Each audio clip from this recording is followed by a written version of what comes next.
Welcome to the Investor Fuel Real Estate Investing Show, where I interview the nation's top real estate entrepreneurs, industry leaders, and other amazing entrepreneurs to help educate and inspire you to take your business and your life to the next level. My goal is to add tremendous value to you during every single episode of this show. If you get value, I'd love it if you subscribe on your favorite podcast player, subscribe on YouTube, and my very favorite, please share this with your community so we can impact even more entrepreneurs. Let's start today's show. Hey everyone, welcome back to the show. Today I'm here with my good friend Jeremy Knopf. We're going to be talking about, he's a PR authority. We're going to be talking about how to become an authority in your market that helps you kind of grow your business and build a stronger brand for you and your business as well. So Jeremy, welcome to the show. Thanks for having me, brother. I got tongue-tied right out of the gate here. So yeah, you and I were just talking that. For a while. We talked about a lot of stuff. And so I want to make sure. I think the leaf blower got you. Yeah. Off your that game. is the thing. Yeah. For the people that are listening, we're about to hit record and there's somebody blowing leaves right outside of my window here. So never fails. But Jeremy, welcome to the show. Glad to have you. Always good to see you. Tell us a little bit about your background. Man, so I've got kind of a wild journey. I got out of the Marine Corps when I was a much younger man and started my first agency, which failed miserably. And then I kind of spent some time regrouping. And when I eventually started my next agency, I ran that several years until I was blindsided by a health crisis that nearly killed me. And from there, I spent about 2 years on my deathbed while the business withered away, and we spent damn near everything we had just trying to stay alive. And that was when I leveraged public relations to put myself back on the map. And it went so big and so fast. It was like more than anything I'd ever done up to that point. Things just blew up virtually overnight. And, that was when I realized that this is something that everybody needs. There's so many great entrepreneurs out there. They're running amazing businesses, really focused on bringing real value to their clients. And they're just not making the impact that they want to make because they're not as well known. They're not as authoritative. They're not as trusted. So that was when we pivoted to focusing entirely on PR. And we've basically built that process around, taking somebody who's an expert at what they do and turning them into a recognized authority so that they can attract more opportunities and earn more money. Wow, that's amazing. Thank you. I think, I've heard this phrase a lot lately that there's this trust recession in society these days. I mean, everybody's using social media, but nobody trusts anybody. Nobody trusts the media. Nobody trusts their neighbors because they saw which political sign was in their yard, maybe. Or there's just this recession, right? And I think people are hungrier than ever for relationships, and they're hungrier than ever for, when they need to do a thing, they need to buy something, they need to transact, they need to sell something, that they can trust who they're going to.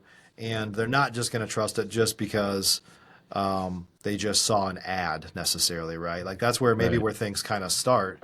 And that's really the beauty of the way that, I'm sure you would define PR very differently than me, but it's something that gives you authority so that you're the trusted advisor that people need when they need it. They're like, this is the person, like they feel like their work is done, right? And so would you agree with some variation of that? Or Absolutely. I'm sure you could say it better than me. Well, and it's a little more nuanced too, right? Like you mentioned that, trust in the media is really low right now. Frankly, it's at an all-time low, but it still has tremendous power. I forget the exact stat. It was, I think it was in the teens or 20s, somewhere in that range. But the crazy thing is, despite that, when somebody is featured in the media, even if it's just your local, TV channel or your local newspaper, when somebody's featured in the media, that carries a lot of weight, even though somebody doesn't trust the media in general, right? And when we don't trust the media, I think we generally think about things like politics or health or the economy. Right. But when they're citing an expert, it seems to be treated differently. It just comes off different. So it's still tremendous power, but PR has changed a lot over the years. So it used to be, you get a major feature in a tier 1 media outlet like Entrepreneur or Inc. magazine, and your world could change virtually overnight. And that's not really how it works anymore. there's other components to it now. So it's not just getting featured in the media, but it's also what you're doing on social media. It's also, the reviews on the various platforms like your Google business profile or Facebook or um, what is it, Foursquare, any of the other review platforms. So it's a much more fragmented world and it takes a lot more effort, but it's still an absolutely critical component of running a business today. Yeah. And I think, a lot of talk about kind of different, obviously there's a lot of channels for marketing that people use, tons of different channels depending on what your business is. Mhm. But a lot of it, I think of this type of stuff that you do for PR. I know you help people. It's very well coordinated. Like a lot of people, when they do marketing from channel to channel to channel, it's very disconnected, and it's like every one of them is an individual campaign instead of it being this comprehensive thing. I mean, the best PR is cross-platform. It feels the same, right? Mhm. Yeah, everything has to basically work together. So when it comes to the PR side, first of all, you have to have a strategy. There has to be a plan for what you're trying to accomplish, and then all of the pieces need to align with that. But you also have to factor in how you're using social media. You have to factor in all of your other marketing channels like email, presentations at events, any other channel that you're using. All of these things play a role. And if you get them all working together, it makes a dramatic impact. So, case in point, your friend and mine, Dr. David Phelps, one of the smartest humans that we know out there. We've been working with him for a while, and one of the things that we did was we really wanted to cement him in as this economic genius, which he is. So we started by getting him featured in a lot of outlets, being quoted. Then we leveraged that into creating columns, right, where he had the opportunity to write at these media outlets. Then several years ago, Florida signed this financial literacy curriculum into law. And so when I heard about that, we then reached out through my contacts at the DeSantis administration and the Department of Education. And we got him seated on that working group with Kim Kiyosaki. The whole group was 13 people.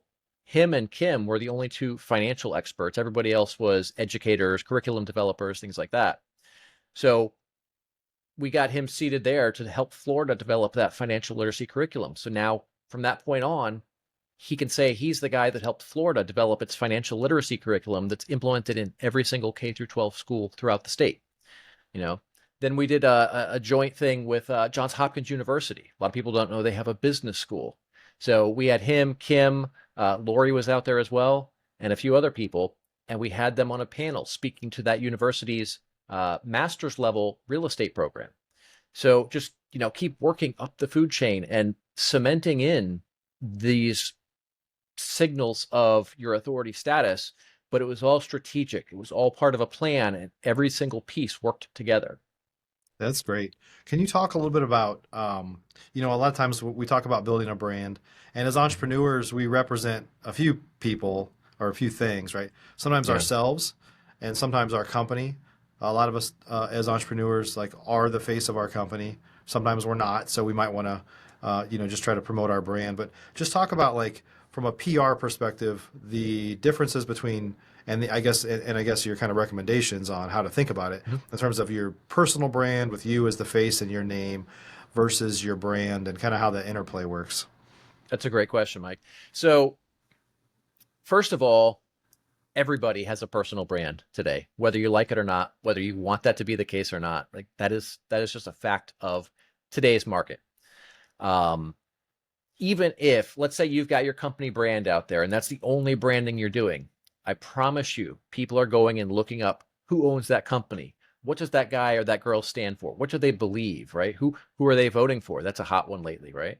So who you are as a person plays a huge role, and that's not something you can avoid anymore. So now I will take a little step back from that and say there are scenarios where there's not a personal brand. Like there's multi-billion dollar companies that it's just a giant corporation. But for most of us, if we're going to have a business, it's generally going to be a small business. Most of us aren't doing billions of dollars in revenue. We don't have the resources to do the branding that would be required to get a company that size without a face behind it. So the first thing is you have to have whatever it is you stand for, you have to really know what that is. And that has to be part of everything you're putting out there.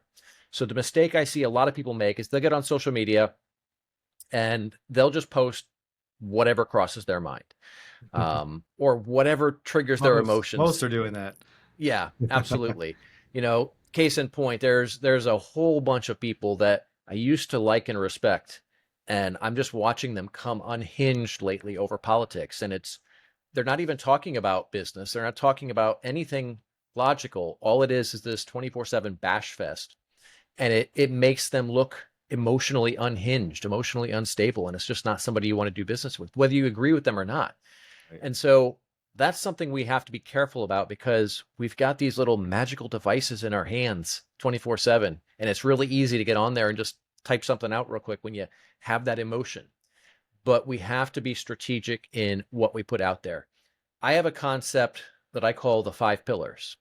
And basically what we do is we identify 5 core topics that you are passionate about, things that really kind of make you who you are and what you believe in, right? So for me, obviously, I'm talking about public relations. I'm talking about marketing in the broader sense.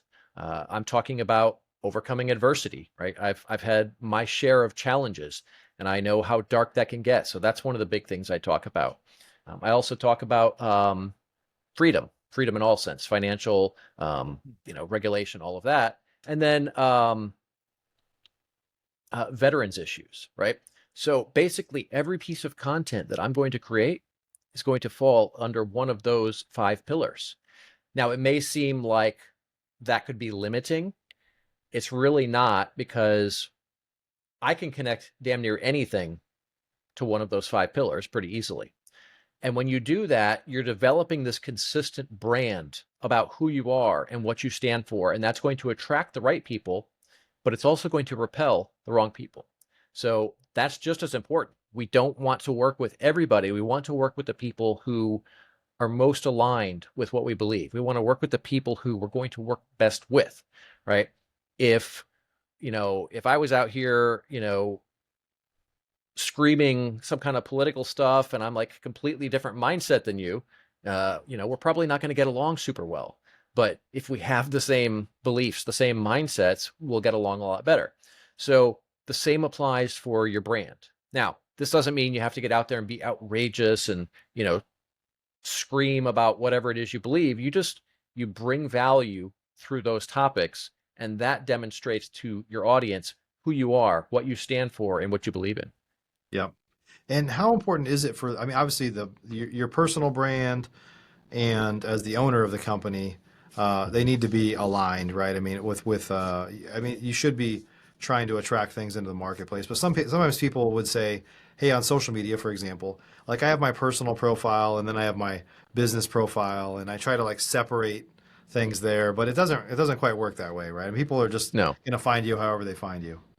Yeah, they're going to, even if you're relatively quiet on social media, they're going to look from that. If they're considering doing business with your company, they're going to go look you up, right? They're Yeah. going to go and look on Facebook. They're going to look on Instagram. They're going to look on all the different platforms and see who you are, see what you're posting. Yeah. And, they're probably going to spend some time digging through Google. There's a lot of people that I've considered working with.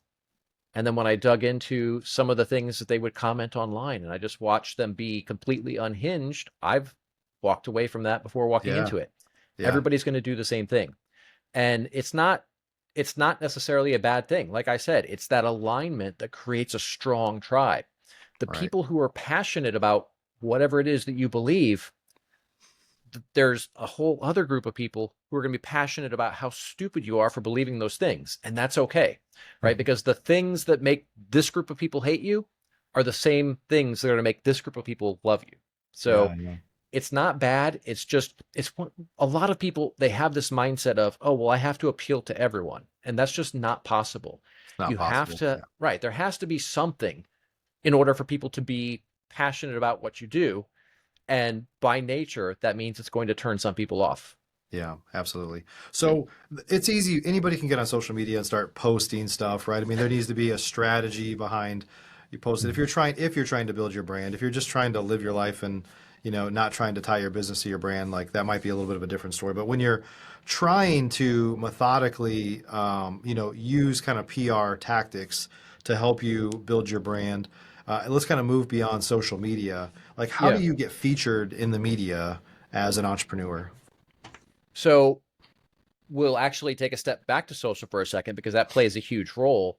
Okay. And this whole thing with the 5 pillars, if you're out here sharing your knowledge, you're sharing great advice. Like you do a great job of this. You're always sharing tips and advice and knowledge about real estate investing. That is a key component to getting featured in the media because the first thing a journalist is going to do when you pitch them is they're going to go look you up on social media. And they're looking for 2 things. First, they're looking to see if you are actually an expert because their job is dependent on providing useful and accurate information.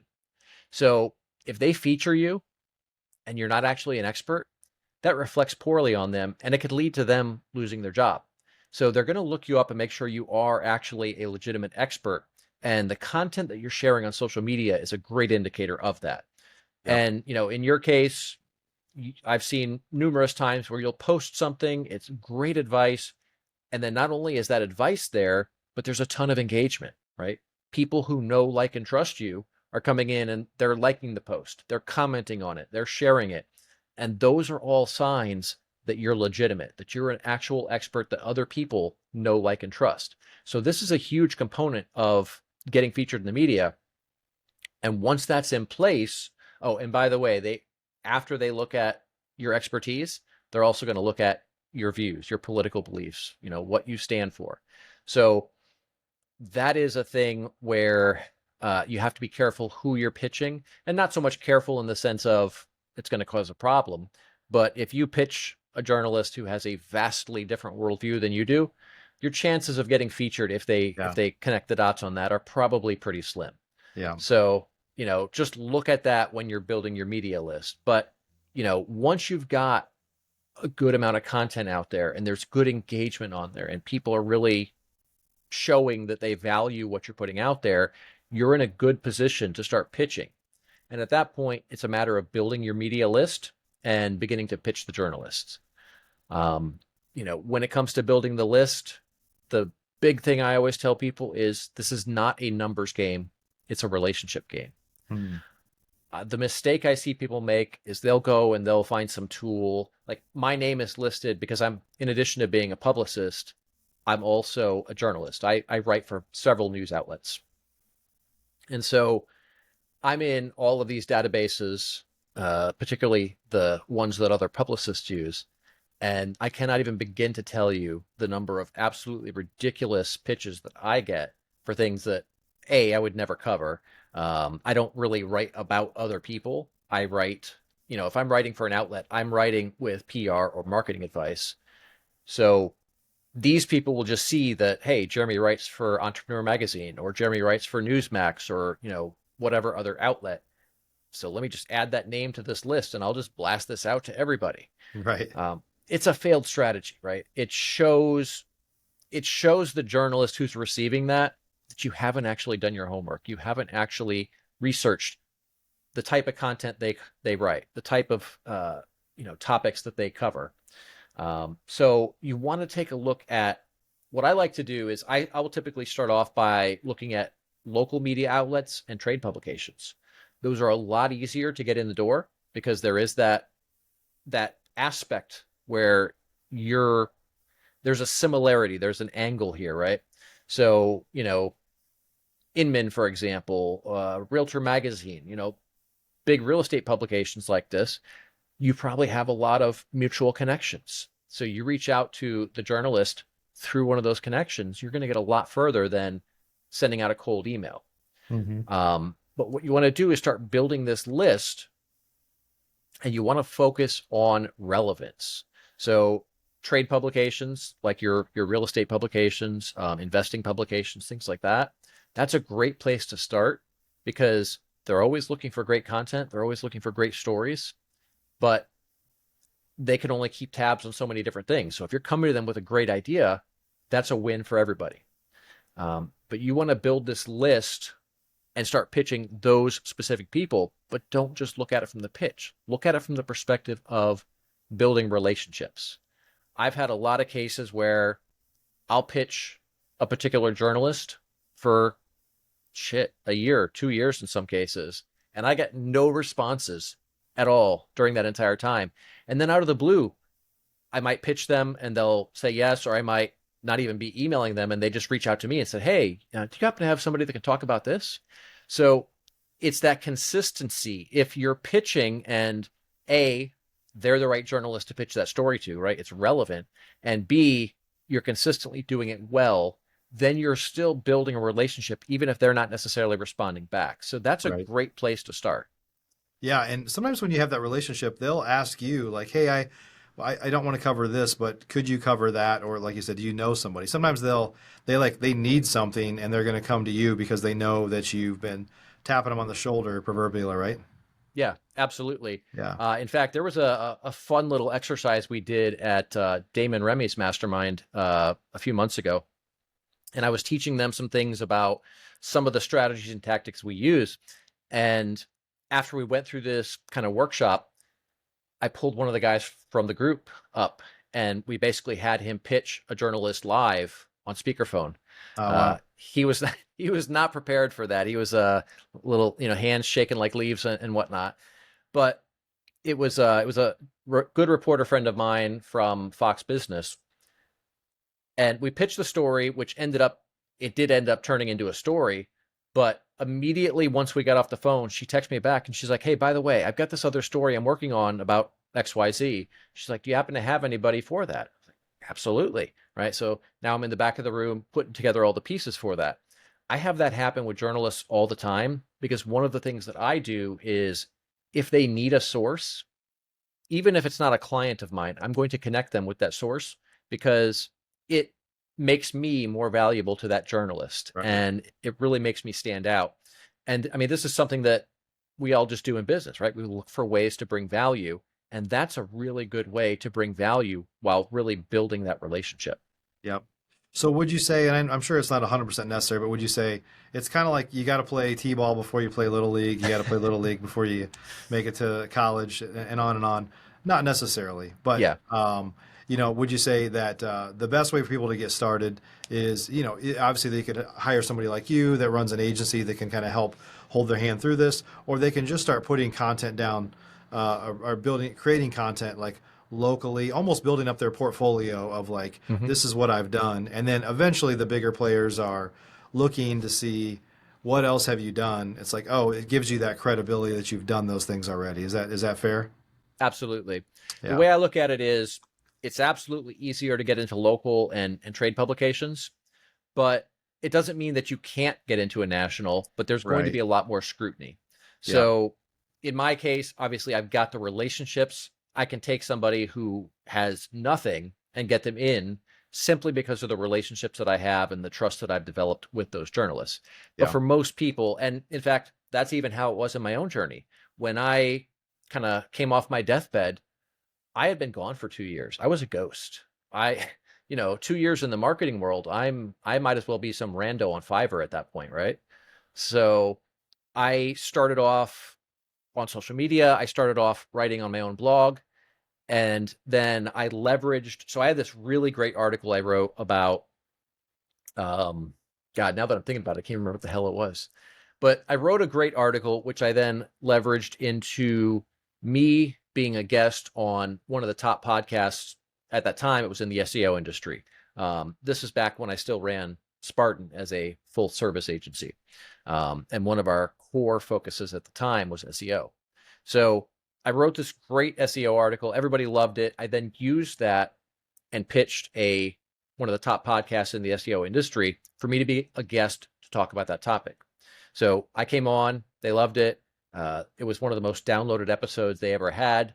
I then leveraged that into a few other podcasts, and then I leveraged that collectively into a column at the top search engine publication in the world. So it's basically working up the food chain. And then, from there, Forbes, Entrepreneur, Inc., and then, it's just all gravy at that point. Right, right. Yep. So a lot of times, entrepreneurs don't get involved with PR until they have a crisis, right? Like something bad happens, and you and I have a common Yes. friend that recently had something bad happen, and it was just kind of an attack in their market, and it happens for real estate investors. Sometimes you get positioned as the person that's trying to take advantage of somebody or the whatever, whatever. Like anybody can say anything about it, and unfortunately, sometimes the media likes to grab a hold of that because it tells a story that gets a lot of attention. Hmm. And the reality is that sometimes it doesn't matter whether it's, at least initially, whether it's even true or not. They just like to grab a hold of something that sounds like it could get some eyeballs on it, right? So, what do you Yeah, do in a, PR crisis? And I guess also importantly, what do you not do when that happens? that's a great question. And in that particular situation that you referenced, they definitely misrepresented the story. I don't know if you stayed up to date on that as it kind of progressed, but he kind of he got the short end of the stick on that one.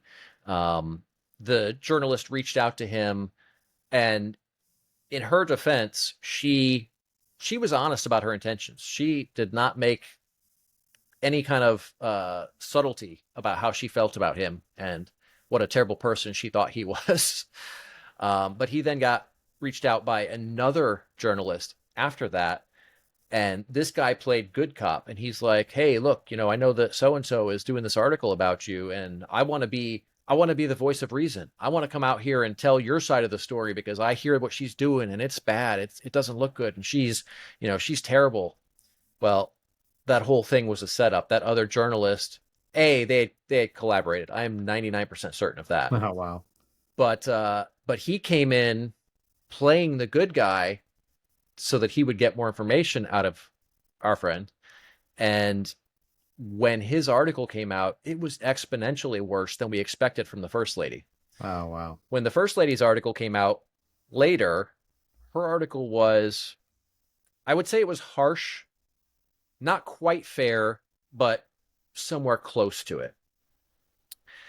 The mistakes I see people make in those situations is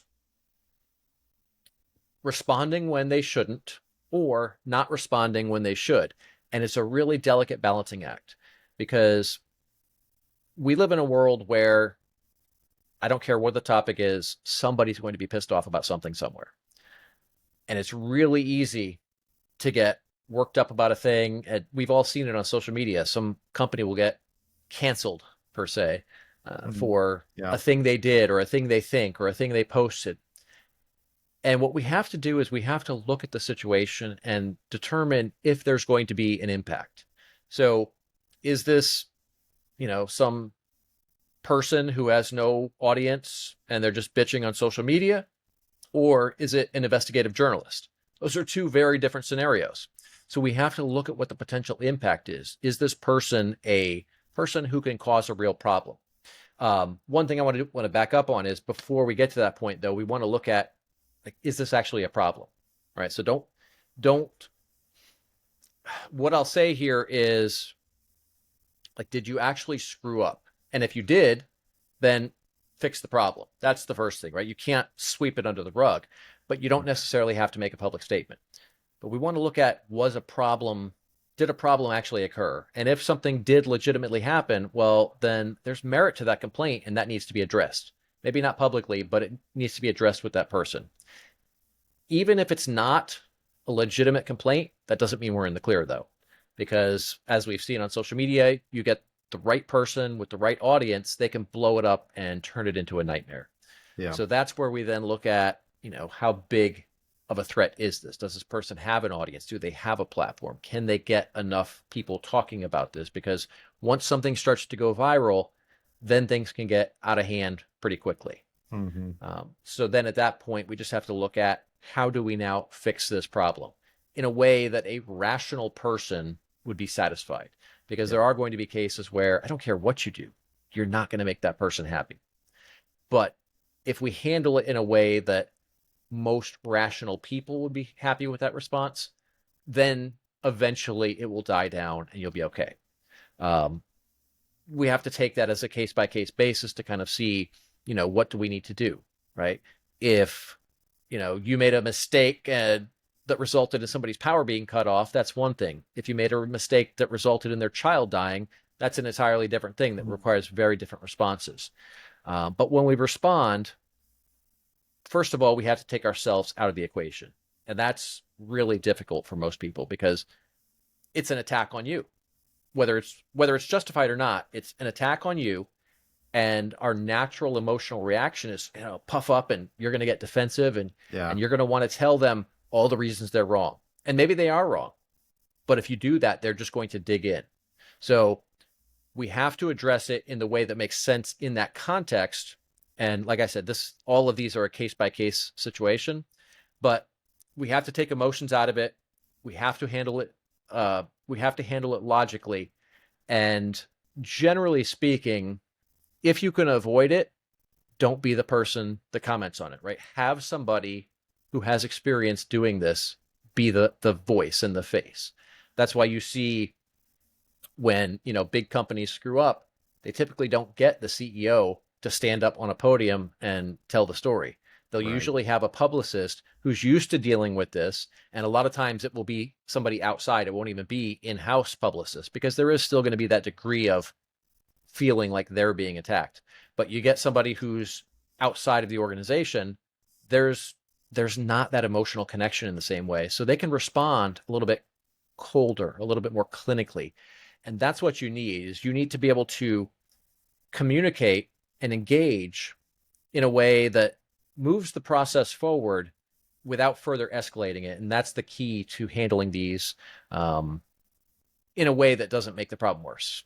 Yeah. The key really ultimately is, you don't want to wait till you're in a crisis. You want to kind of know how to handle this. But I think the real key is just to, when this friend of mine had a problem, I was like, you're the first call I made. It's like, hey, I need to connect you with somebody that needs help right now. So for those of you that are out there right now, I'm connecting you with my boy Jeremy here. So if you need help and you need to know how to manage this, most importantly, I think it's easier to manage this if you've done your homework on the front end and you're building up your brand and your reputation where people are more likely to kind of know, like, and trust you. Then you've got something that you can kind of defend against, instead of just coming out of the woodwork, where a lot of times, people like villains. So it's real easy for them to paint you as a villain, especially if you've never been painted as a good guy before. But Jeremy, if folks wanted to work with you or learn more about you, where can they go?